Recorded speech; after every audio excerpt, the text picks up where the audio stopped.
Women Innovators. Interviews with women with big messages and big missions, sharing their stories to inspire you to live your passion and step up to make the world a better place. Here's your host, Tammy Patzer. Hi, everyone. This is Tammy Patzer, and I'm really excited about today's guest, Kimberley Loska. She is a native to California, and Kimberley has motivated audiences, trained leaders, led workshops, and retreats for more than 20 years. Kimberley instructs audiences that there is a purpose in the pain of life. She is a keynote speaker, certified life coach, speakers trainer, and she serves both men and women through her various coaching programs. Kimberley's goal is to motivate people towards change, healing, and freedom. With wholeness and renewal as her goal, she has a passion to exhort and encourage others in their journey towards true transformation. Kimberley knows firsthand how to overcome and survive trauma and shares her story to let others know that her faith is what got her through it in the darkest days. She empowers others to look up, reach out, and step forward. Welcome, Kimberley. Thank you so much, Tamara, for having me. And that just sounded like a big mouthful, people. So thank you. I'm excited to be here. And it's always a joy just to share my heart with people. And again, just thank you for having me today. Well, you're welcome. And everyone, just to let you know, Kimberley's website is aheartspeaks.com. So think about it. That pretty much says everything that you need to know because you're speaking from your heart. So I would really like to know more about you and how you got started in business and how you are serving from that heart place. Oh, thank you. That's a really great question. I like the way you posed that.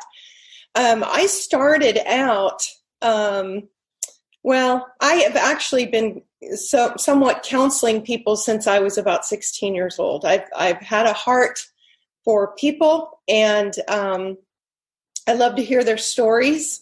And people have told me, I think it's always better when you know what your gifts are because other people tell you. You don't stand up and go, this is me. So I think it's just really been many, many years of counseling people. But honestly, it really didn't kick off the way that it is now until I had a very tragic thing happen in my family. And, my husband and I, we were married for 28 years. We had 3 children. And about 10 years into our marriage, he professed that he had an addiction to pornography. And so honestly, that was a big kick in the stomach for me because I don't know, it doesn't really matter if you're the woman with the man or the man with the woman who's addicted to something like that, but it really causes you to doubt yourself and to compare yourself. I mean, it's not enough that we have, movies and television and all of the articles and magazines to compare ourselves. We're not tall enough, short enough, skinny enough, fat enough. It doesn't matter. We're just not enough. And so I fell victim to that mentality. And it wasn't until years later that I actually came to find that I had married a narcissist. And that's a whole nother show. we could go into that. But we started a church, actually, in our barn. We had a small barn on our property. There were Bible studies that were led there. And long story short, every single week, there were, twofold, threefold, fourfolds of people that would come back. And it just continued to get larger and larger. My husband went to ministry, became a pastor. But along with that, he was a very successful attorney in Long Beach, California. So about 10 years, we led this church, and it was wonderful. I mean, I loved everything about it. We were counseling couples. We were counseling young and old on our couch 2 to 3 times a week. I was leading the women's ministry and writing curriculum for the children's ministry, and he was teaching twice a week and leading a men's group Saturday morning. All the while, he was continuing to, be an attorney. And I think that, a lot of this pressure revealed things about him. And slowly but surely, I saw him become more and more isolated. And he had decided that it was time for him to step down. And I could tell that for a few years, he was really wrestling with that. And either he was ready and I wasn't, or I was ready and he wasn't. But this time I could see that indeed it is time. He had lost this passion that he once had. And I saw a darkness in him. And so he did step down. And about 6 months later, he came to me and told me that he was having an affair. Not only was he having an affair, he had affairs, and he got into alcohol pretty heavily and drugs pretty heavily.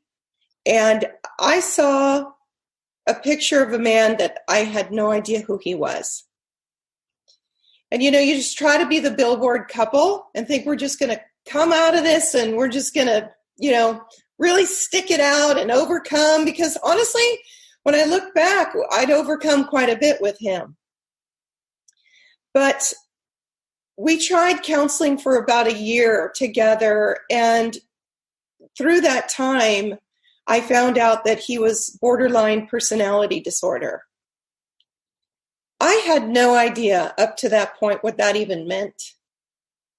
But it all started making sense. And he was really struggling with this mental disorder. And it was one night at about 2 a.m, after I drank a bottle of wine and put myself to bed, because I was very unhappy. I was absolutely lost. I felt like all my hope was gone. My white picket fence that I thought surrounded me was removed in one instant with one sentence. I'm having an affair.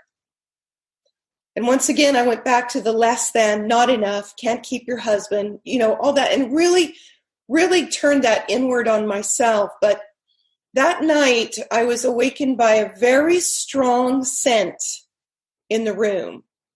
And I couldn't figure out what that was, but I heard a voice in my heart say, "Daughter, I'm with you and I'm for you."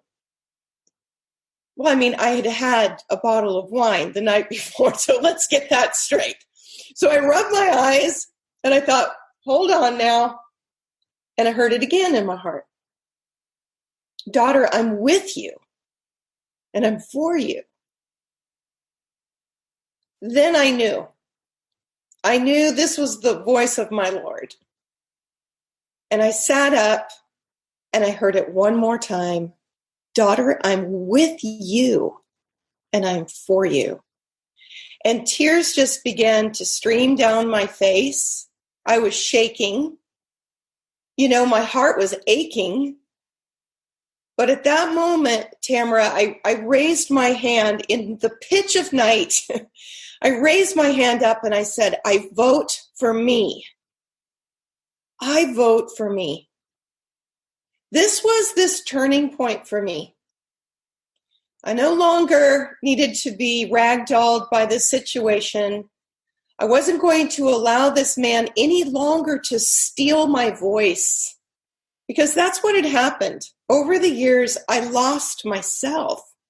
I lost who I thought that I was. I became very, inward to myself and doubting myself. But it was this struggle. It was a constant back and forth. That's not who you are. That's not who you are. So honestly, it was in that moment that I recognized no more. I am done. And the marriage is done. So through that time, I reinvented myself at 50 years old. And I just said, there's got to be more to life than this. I had endured quite a bit. My ex-husband continued to spiral down. And I became a life coach and was loving every minute of it, embracing a new Kimberly, embracing the voice that I actually have had since I was a little girl of who I was always made to be, but was clouded over by a very possessive and overbearing spouse. And I don't mean to paint him out to be a monster, because clearly I fell in love with this man, and he was a genius. He was very gifted with his speaking, an excellent attorney, making a lot of money every single year. He never took a dime from the church for 10 years as a pastor. He just did not want to do that. In fact, we gave back, to the church so much. But in that time, I learned 3 things. I learned to look up, to reach out, and step forward. So the first thing I learned about looking up is, when you hit rock bottom, there's no other place to look, right? But up.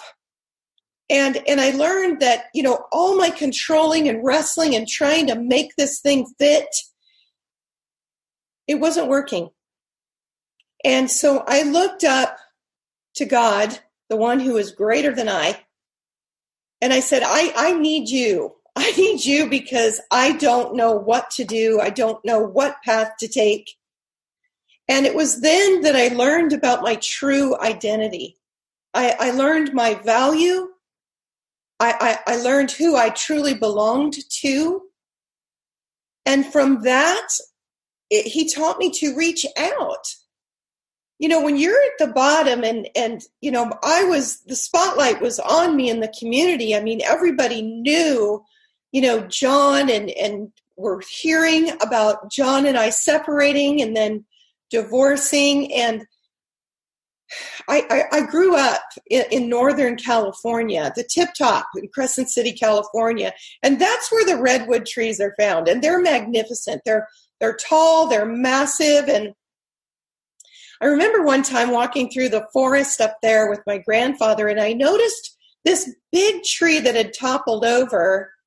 And I wondered, why is that one toppled over? But just over here, there's like 3 or 4 and about the same size, about the same height, and they seem to be fine. And what I came to find later on in life is that redwood trees have a very shallow root base. And the storms of Northern California were unforgiving. So a lot of rain, a lot of wind. And when the storms came with this single redwood tree, it couldn't bear it. And so the weight of it all tipped over. But when you looked at the other trees that were just a stone's throw away, you see their roots interlocked.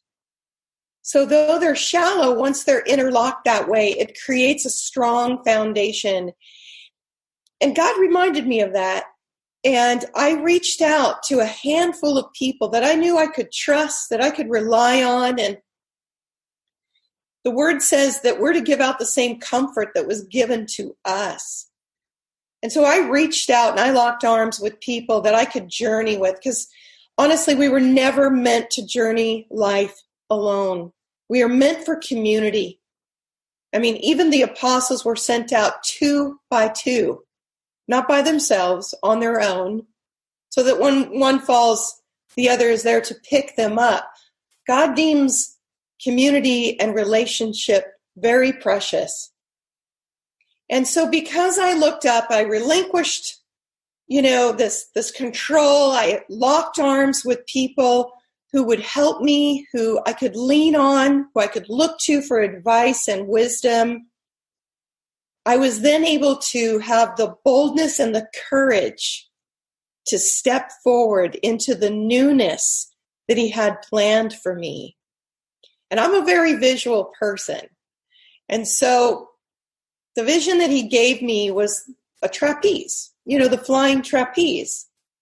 And when you see an artist of the trapeze, and they've got that trapeze in hand, I mean, it's kind of crazy. They're up very high in the air, and they have to jump off this tiny little launching pad. And there's another trapeze that is coming towards them. And the thing is, they have to let go of the trapeze they've been holding on to for their security. And there's that moment in time where you have to let go of everything and trust what's in front of you. And they leap out, they reach out and latch onto that new trapeze, and it takes them in to another safe landing. And that's what I felt, Tamara. It was like I was being led into a newness, but I had to take steps of faith. But it wasn't just a blind faith, I hope it works out. I had seen how God had led me through the deepest, darkest time of my life, the deepest water, and he brought me through it. He brought me through it. And so now my heart's desire in life is to lend my voice, because it's not easy.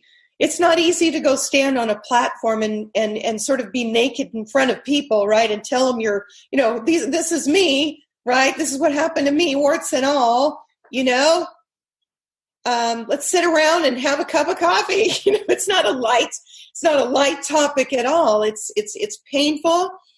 But what I found through this time is that there's purpose in the pain. And I wish it stopped there, that story, but unfortunately it doesn't. Because my ex-husband, as I stated, continued to spiral downward, and he was going to be fired from his job. So he called me in the evening, and he called me and he said, Kimberly, I really need to talk to you. And he said, I'm getting fired tomorrow. And I said, you've got to be kidding me. But I said, John, it's time to come home. You need to get back to the person you were always made to be. You've turned into something that I don't know. Your kids don't recognize it. You have people who love you all around. Come on, you can get help. And he said, I'm just too tired. I'm too tired. And I just don't think I have it in me to start all over again. And I said, I had my coach's hat on, and I said, John, you're going to be okay. And he goes, no, you're going to be okay. The kids are going to be okay. And I just want you to know one thing. And I said, what's that? And he said, I love you. I always have. And I'm so, so sorry for the pain that I caused you, that I inflicted into your life. I'd heard these sorts of things before. A narcissist is very good at pulling you back in. And I had to push myself back and away from the conversation. And I said, I want you to know, John, I'm going to be praying for you. And I really hope that you'll give me a call after tomorrow's meeting. What time is it at? He said 2:30.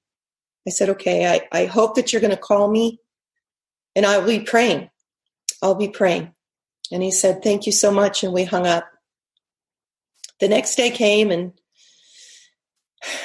2:30 came, 3:00 came, 3:15 came.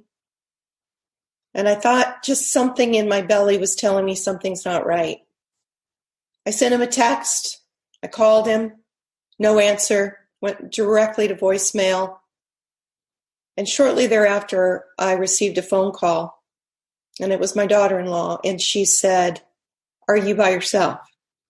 And I said, no, my daughter's with me. And she said, there's been a shooting. And I said, oh my gosh, where? And she said, John's office. I knew in that instant, I thought to myself, could this be John? Could this be John? My heart began to race, and I thought to myself, how am I going to tell my kids this? If this is true, how am I going to tell them? She said, turn the news on, and I did. And it showed people fleeing from the office.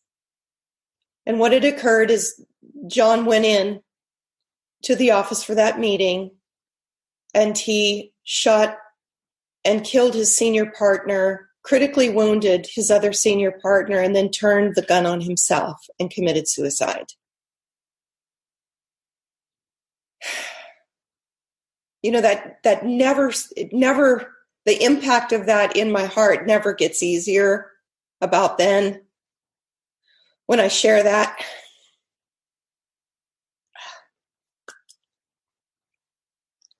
Sorry about that. But the thing is, the question I would pose is, what does one do when the bottom drops out? It is such a sad story.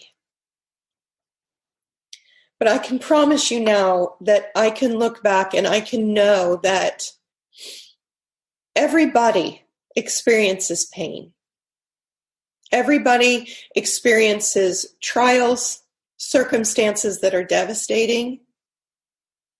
But we have to get to a place where we can come to the understanding of the fact that there is purpose in that pain. If I hadn't gone through all the things that I went through with John, I would just be counseling people, and I would have a sympathetic heart towards them. But since all of this, you know, I listened to everything under the sun for so many years, from old, from young, from couples, teenagers. And I've gone from a sympathetic heart to an empathetic heart. There's something different when you deal with somebody who's walked through the same pain or the similar type of pain that you have. And I believe it's made me a better coach. I believe it's made me a better human being. As crazy as that sounds, it sounds counterintuitive because a lot of people choose to become bitter. They become isolated. They become fearful. And I just wasn't going to have that happen. And so since then, you know, I've written and I've spoken on the identity crisis, which is people who just don't know who they are, which was where I was. I mean, I was a Christian, but I didn't fully understand the depths of what that meant. My voice had been stolen from me, or I had given it away slowly but surely. But that looking up, reaching out, and stepping forward has caused me to come to the place where I understand that I am valuable. I am valuable. I am precious in God's eyes. And if we are deemed valuable, then we have to know that we have worth. We have worth to Him. He has a plan for us. I don't think anybody would write this out as my plan. I certainly wouldn't have said, oh, this is a great plan, you know, but His plans are for good. And it's not just necessarily for me. It's so that I can lend my voice for a woman who doesn't yet have that voice, and hopefully give her courage. Give her courage to stand up and see these things about herself. And once we know that we have value and we have worth, then we have purpose. You know, the Lord says that I have plans for you, plans to prosper you, plans to give you a hope and a future. And I made a decision that I was no longer going to allow my circumstances nor a person to dictate my true identity. It was going to dictate what my future would be. And is it painful still? Yeah, it's very painful. Do I battle triggers from all of these things? Yes. But I do have a happy ever after, just so you know. God brought me a man in the middle of this crisis, right before John did this horrible event. And a year later, we were married. And so we've been married for 2 years now, very happy. And God has definitely redeemed what the locusts have eaten. He has brought beauty from ashes. And I now can honestly say that I look back, I see the pain in it. And I know I have purpose, because if somebody asked me, is it worth it though? Was it worth it? Yeah, because I get to help other people. I get to walk out with them trauma and the effects of trauma and the things that it does. I get to work with people who have gone through post-traumatic syndrome, who are dealing with anxiety, dealing with old triggers, dealing with the less than, not good enough. And if you were to come to me and I would, say, oh gosh, that's so awful, Tamara, I'm so sorry to hear that for your life. That's different, isn't it, than somebody who says, girl, I get you. I understand the depths of that type of pain, but there's hope. There's always hope. So that is now my candy store. And I work with a lot of different people with a lot of different issues. And I love inspiring people, motivating people, and telling them there's a power in choice. And each one of us has a choice in life. And it's, what are we going to do with that choice, with the pain that comes, and how will we too find purpose in it? Listening to your story, it does make me really think about all of the different pains that people go through, and there is that hope. You've actually written a book that's coming out soon. Yes. So is the book, is it about what you've been talking about? What is the introduction is, Tamara, the introduction is my story, because I feel like you always have to earn the right to speak into somebody's life. It's not just given to you. And I want people to know that, okay, this lady with lipstick on and curled hair, there's actually some depth to where she's been. I've been through a few rodeos. And so, yes, I do. I wanted that to come forth. But the rest of the book is more of inspiration and giving hope and giving tools and how to, and sort of pondering things, chewing on things, and allowing a lot of people to just go within themselves and find out, how can I have a different perspective on life? How can this sort of thing, change me? How can I use this to catapult me into the next chapter that God is calling me to? Wow, I'm also just wanted to mention, I'm very excited because this is very new. I haven't shared this with you yet, but I am starting to film my new talk show in North Hollywood. And of course, it's called A Heart Speaks. So I'm very excited about that as well. That's on Jewel TV, JUL TV network. And I'm very excited about that because I get to sort of swoop around people who've gone through various things, stories, people who've, done prison ministry, people who've lived in their car for several months with their children, and just really looking at the raw nitty-gritties of life. And again, just extending hope to people and making them feel so not alone and so not so isolated. And allowing, as you stated earlier, my heart to speak, because God is concerned with the matters of your heart, because your heart matters to God. So I'm very excited about that too, and that should be launched very, very soon. Wow, books, TV shows, and also I understand that you're also part of Tam Luke's Boss Up book and podcast also. Why did you decide that you wanted to be part of Tam Luke's project? You know, when you meet somebody right away, you feel this connection, right? There's certain people you just know you're going to be lifelong friends. And we thought we were going to be on the phone for about 15 minutes. It turned into about an hour and 15 minutes. And I love what she's all about. I love the fact that she supports other women, challenging them to boss up. And, there's some fantastic women that she's joined forces with. And honestly, I'm privileged. I am privileged to walk alongside of the rest of these women and hear their stories as they share their perspective on life. And so I think it's going to be a really fun little book that she's collaborating with. So again, it's a privilege and an honor to be a part of it. She's a great lady.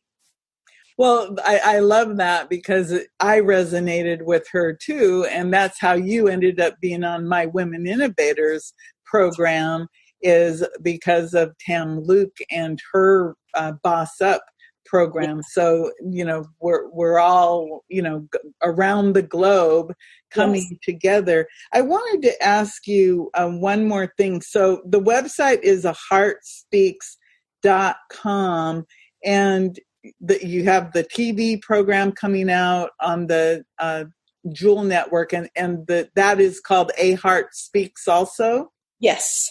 Okay, so, and the book is Purpose in the Pain. Is that the title of your book?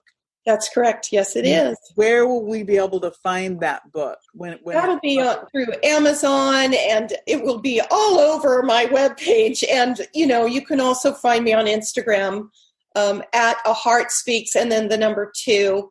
You feel free to email me, which is aheartspeaks2@gmail.com. I want to extend something to your viewers here. Sometimes it's a little scary to open up your heart to somebody, and really share things that are very intimate.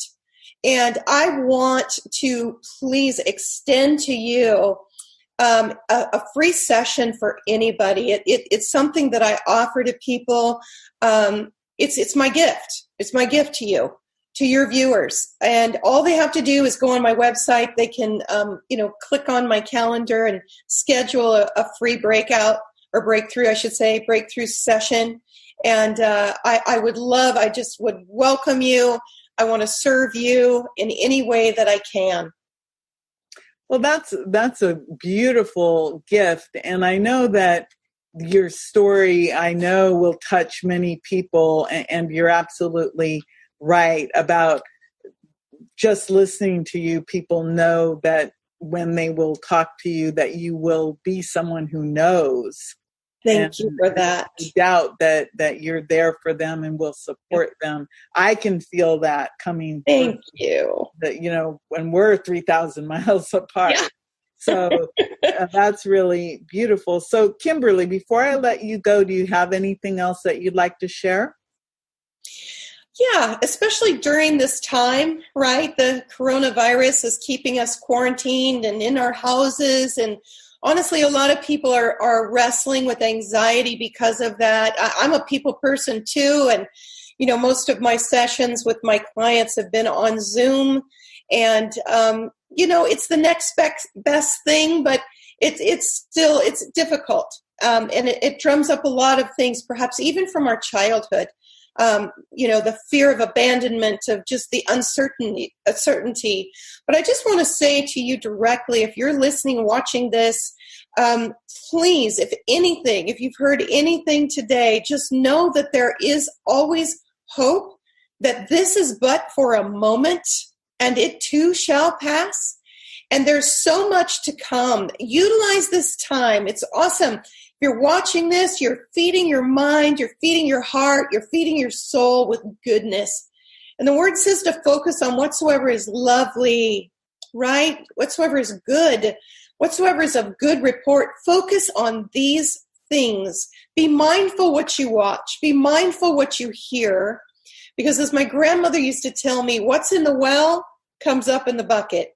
And so those things that we take into our soul and into our being when the pressures of life come, what we've allowed to take up rent space, sometimes up here, is a thing that gets wrung out and spills over into somebody else. So be sure that you keep short accounts of that stinking thinking, and align yourself with somebody that I'm a very straightforward person, extremely transparent and real.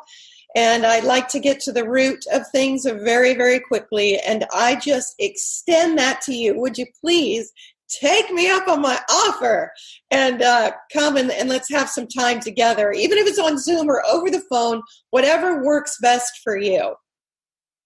Wow, everyone, I think that you should take Kimberly up on her offer. And again, it's very easy. You can just go to her website, aheartspeaks.com, and find out everything. Again, Kimberly, thank you so much for sharing with us today. Of course. Thank you so much. And I hope you all have a fabulous day. Stay safe and healthy. Thank you. Everyone, this is Tammy Patzer. Go make it a beautiful day. You've been listening to Women Innovators with Tammy Patzer. To learn more, please go to womeninnovatorsradio.com. And please do subscribe and share to spread the big messages and big missions to change the world.